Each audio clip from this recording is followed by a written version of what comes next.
Wait, what do you mean? Well, since you're the main breadwinner in this family, you should be the one to pay for the house renovation.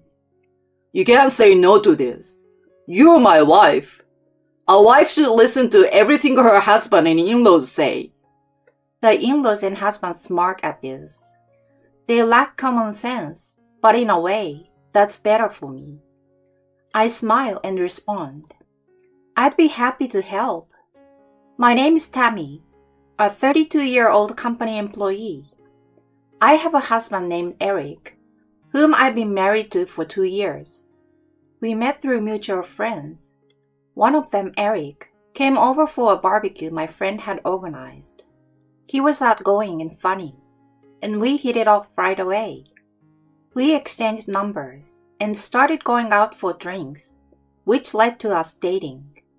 He works at a regular company and earns less than me, but I fell in love with his personality, and I really liked him.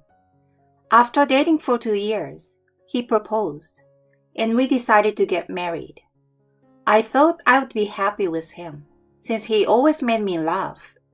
Besides, it's an era where women thrive in their careers, so I figured there would be no problem if I worked hard to support our finances. After deciding to marry, we quickly visited his parents' home. I can't believe my son brought home such a wonderful lady to marry. She's beautiful and has a lovely smile. I'm envious.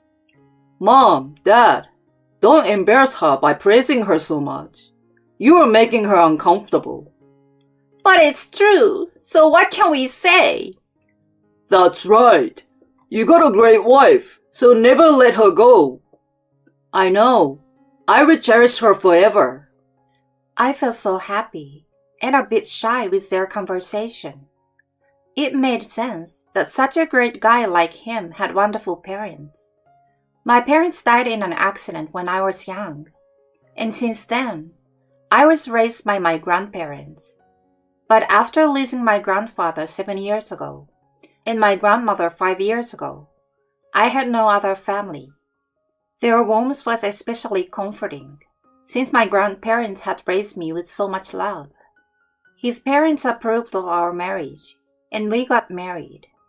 We had our wedding and honeymoon, and started living together as a married couple. Our newlywed life was so much fun. We both worked, but he usually got home earlier and would cook dinner, which I was so grateful for. Coming home to a warm meal after a busy day at work was blissful. Something people who would live alone for a long time would understand. He cooked dinner, so I took care of washing dishes and cleaning and laundry on weekends. We shared household chores evenly and had a happy newlywed life. I thought we would continue to have fun and eventually have kids to build a lively, happy family. But a year into our happy marriage, things started to turn sour. One day, Eric suddenly said, Actually, my parents want us to move in with them. What? Looks like Mom hurt her back. Is she okay? It seems pretty bad.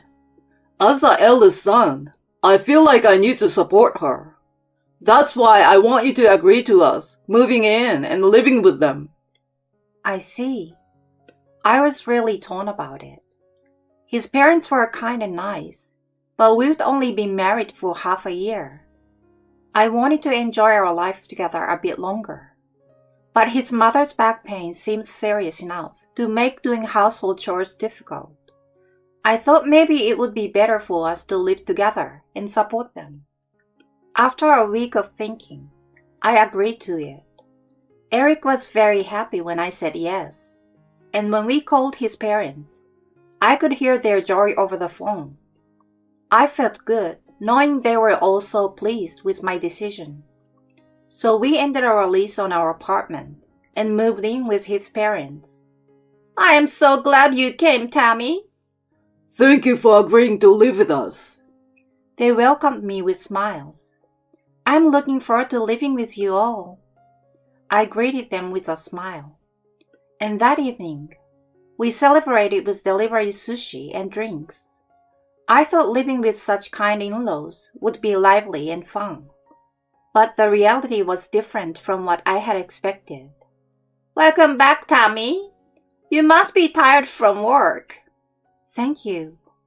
Well then, could you start right away? Sure. After a busy day at work, I had to do all the housework. I finished preparing dinner, which I had started in the morning, then moved on to cleaning the bathroom, toilet, and doing laundry. I couldn't relax in the bath until after midnight, and in the morning, I had to wake up early to prepare dinner for that night. I had assumed that we would share household chores like we did when we were newlyweds. However, once we moved in with his parents, Eric stopped doing any housework. His mother had told him not to worry about it, since he didn't want to burden her son with chores she couldn't do because of her back pain. I wanted to protest, but I just kept quiet and followed along. His mother would always say, "I'm sorry and thank you," which made it hard for me to refuse. Thus, I became increasingly exhausted from juggling work and household chores. As a result, I began to fall behind on housework. Then, the in-laws, who had been kind until then, started to criticize me. What's this, Tammy? Store-bought prepared food? I'm sorry. I've been so busy at work. I didn't have time to cook in the morning. That's no excuse. Are you really okay with making us eat this? Actually, store-bought food these days is quite high quality and nutritious. Handmade food is obviously more nutritious. I never thought you would do something like this. The in-laws scolded me like this. I didn't know what to do and looked to Eric for support. But he stayed silent. I had hoped that at least my husband would be on my side. It was tough enough physically, but now it was becoming mentally challenging as well. They started to blame me for everything, making the house feel uncomfortable. Realizing the situation couldn't continue like this, I decided to talk to Eric. That's when he shocked me with his response. It's your fault for not being a good wife. You need to meet my parents' expectations. Otherwise, there's no point in living together. I was so angry. I couldn't help but talk back. Hold on. I work more than you, and yet I'm expected to do all the housework. You are usually home before me. You should be doing it. But instead, you push everything onto me, and then blame me when it's not done perfectly. That's not fair. When I said this, his eyes widened in anger. What the heck, Tammy? Are you defying me, your husband? It's unbelievable that you're blaming me when you're the one who is inadequate. I was shocked, because this was the first time I had seen my unusually gentle and kind husband yell like that. Not knowing what else to do, I just apologized, saying, "I'm sorry." From that point on, both my husband and in-laws started to hurl harsh words at me. I gradually began to think I was truly a terrible person, and that I should obediently follow what the in-laws said, since they were right. Then one day, I got a message from an old friend, someone I was close with in high school. She suggested we meet up after a long time, so I agreed, feeling nostalgic. We decided to meet at a cafe on our day off. Seeing me after a long time, she asked, "What's wrong with you?" When I asked, "What do you mean?" she replied, "You look really terrible." I was confused until she asked if it was work or my husband that was troubling me. At that time, I was almost brainwashed into thinking there was no problem at all. Not at all. Nothing's tough. Work is as busy as ever with lots of overtime. But it's fulfilling. At home, my in-laws are guiding me since I am a failure. My friend was speechless when I said that. Tammy, that's what you call mistreatment and emotional abuse. No way. I'm just not good enough, so they're being strict with love. You're exaggerating. Please, Tammy, wake up. You're like brainwashed. What are you talking about? Brainwashed? Seriously, this is wrong. I will help with anything, but you need to cut ties with that family as soon as possible. Her eyes were dead serious. Then, something inside me began to stir again. Something was wrong with my current situation. Those people were wrong. Such thoughts started to come to my mind.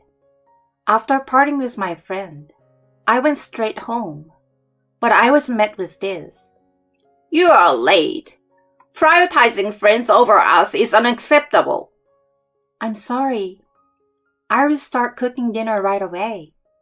I suddenly felt irritated. I quickly made dinner and served it at the table.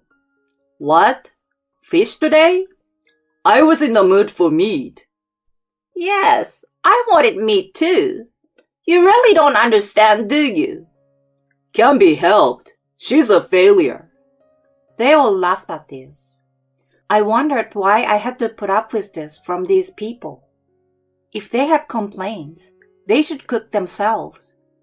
These thoughts suddenly came to my mind, along with a feeling of anger. What's happening to me? I thought they were right, but now, after dinner and washing the dishes, they called me to the living room to talk.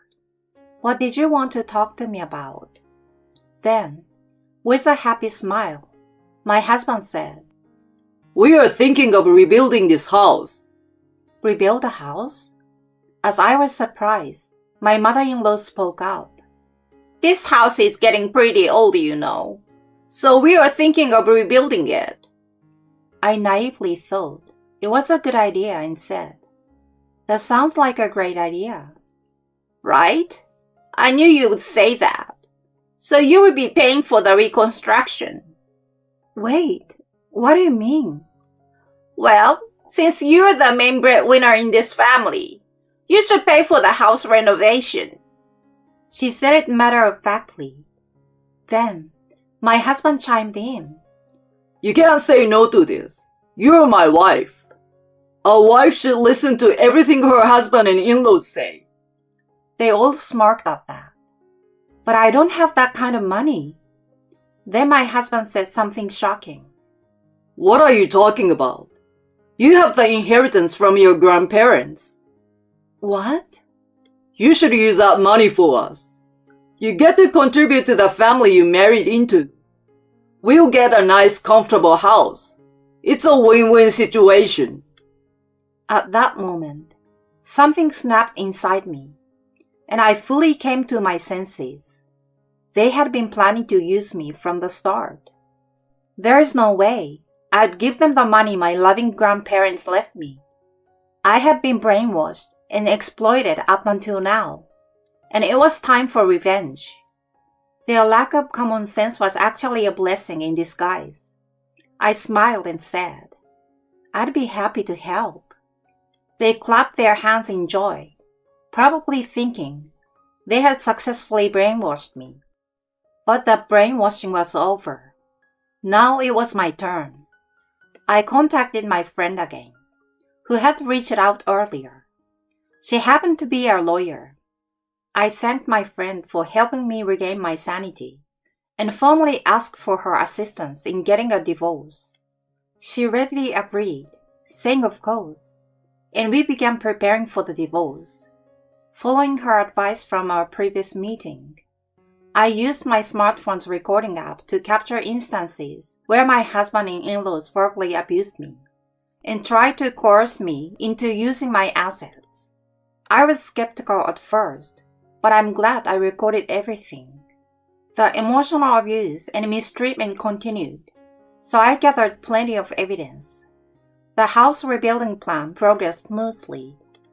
My husband and in-laws were thrilled about getting a new house and continuing to use me as both a maid and a breadwinner. Meanwhile, I steadily prepared for my revenge. On the day of the contract signing, they were all excited. I joined them in the car, smiling slyly. At the real estate office, they happily signed the contract, of course, in my husband's name.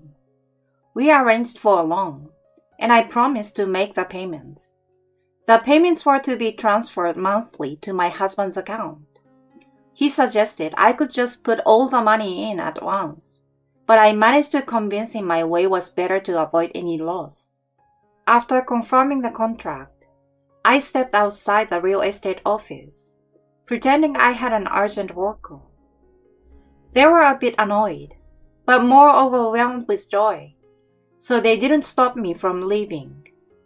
I caught a taxi to the council office, and with some men my friend had arranged, quickly packed up my belongings and moved them to my car.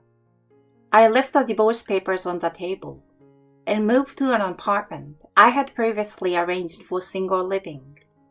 Eric sent calls and messages during the move, but I ignored them all. After I finished moving, I messaged him that I had to suddenly go to work. He sent angry messages in response, but I ignored them. About 2 hours later, he called frantically, probably just returning home. Hey, what the hell is this about? Exactly what it looks like. I've decided to divorce you. Why so suddenly? I can't take your emotional abuse or your mother's mistreatment anymore. What the? Who is going to pay for the new house's lawn if you're gone? Figure it out yourselves. I'm no longer involved. Goodbye. I will refuse the divorce. That way, you will still have to pay as my wife. Then let's fight it out in court. Court? If you refuse, I will fight as long as it takes. If it goes to court, you will have to pay legal fees too. I earn much more than you and have an inheritance, so I can afford it. But can you? With a high monthly loan, you can't afford to waste money, right? Hearing this, he screamed, "Damn it!" over the phone. Apparently, on speaker, his parents started begging me with desperate words, but I ignored them all and said, "I'm not your maid. I will never forgive you. Drown in debt and go to hell." I hung up the phone. Through my lawyer friend, I pursued the divorce and compensation for the emotional abuse. Eric initially refused, but once he realized a court case would cost more, he reluctantly agreed. As for the house reconstruction, they canceled it, but since they had already signed a contract for a $700 rebuild, they were charged a 10% cancellation fee, which was $70,000. So they ended up losing $70,000 and had to pay additional compensation without getting anything. It was a fitting outcome for their actions. Meanwhile, I'm living comfortably and happily alone in my apartment.